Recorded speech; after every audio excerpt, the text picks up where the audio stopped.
Let's talk to David Mencer, though, Israeli government spokesman. Yesterday we saw, again, some terrible scenes coming out of Gaza where more hostages were released, but particularly when it came to the women hostages who were being released, surrounded by baying crowds of men dressed in Hamas militant outfits, covering their faces, wearing the green bandanas, brandishing AK-47s, manipulating all sorts of things. There were people with video cameras filming it. I mean, it is quite a disgusting sight. Benjamin Netanyahu reacted to it as well and refused to allow Palestinian prisoners to be released until they got an agreement from Hamas to basically stop mistreating the hostages as they are released, because it really was, as I say, a dreadful sight to see. Let's talk to David Mencer now. David, very good morning to you.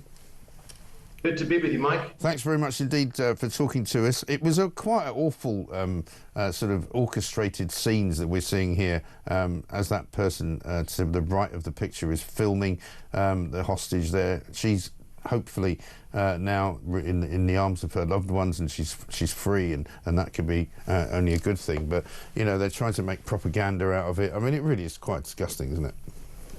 Yeah, quite horrible, quite shocking, and not a word from the women's rights organizations around the world. One of our hostages that came home yesterday is a woman called Arvel Yehud. She's a 29-year-old woman, was just in her home and was taken hostage. She was held for 482 days in Hamas captivity. And you know, I'm doing a lot of interviews on the BBC internationally. I tell you, Mike, you know, Hamas and Islamic Jihad, they're a designated terrorist organization in the UK, in the US, in the UN, many other democratic nations. Their charter openly calls for the annihilation of Israel. They deliberately target our civilians in mass murder operations. So the question I just can't get my head around is why it is that the BBC refused to call Hamas what the UK government itself designates them as, terrorists. I wonder if the BBC would hesitate to call ISIS a terrorist organization.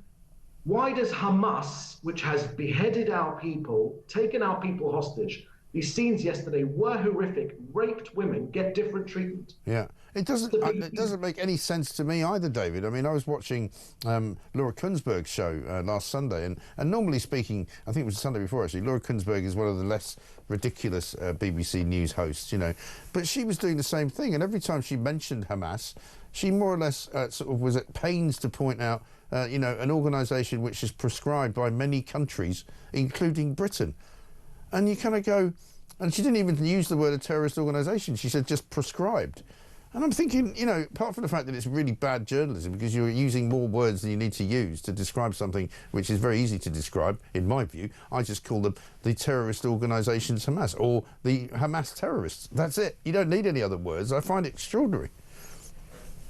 You know, maybe the BBC is comfortable with whitewashing a group that butchered 1,200 people on October 7th, including entire families and babies and Holocaust survivors. Yeah. So by refusing to call them what they are as terrorists, it's clear to us here in Israel that they are suggesting that there is in some way legitimacy in their methods. There can be no other explanation. Because if an organization stormed into London, massacred families, took Brits citizens hostage, would the BBC call them militants or terrorists? Does the BBC really believe that targeting civilians with rockets, suicide bombings and massacres is militancy or terrorism?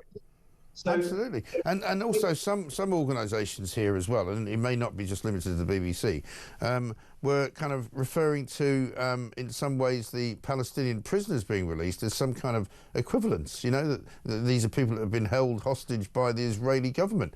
Well, no, and most of them are killers. Most of them are, at the very least, criminals, if they're not actual killers. And we know at least one of them who was released yesterday is responsible for the deaths of dozens of people. Yeah, let me give you just one of them. You know, we swapped Arvel Yehud, who was a 29-year-old woman I told you about, from her home. Her own brother was murdered. Her partner is still being held captive.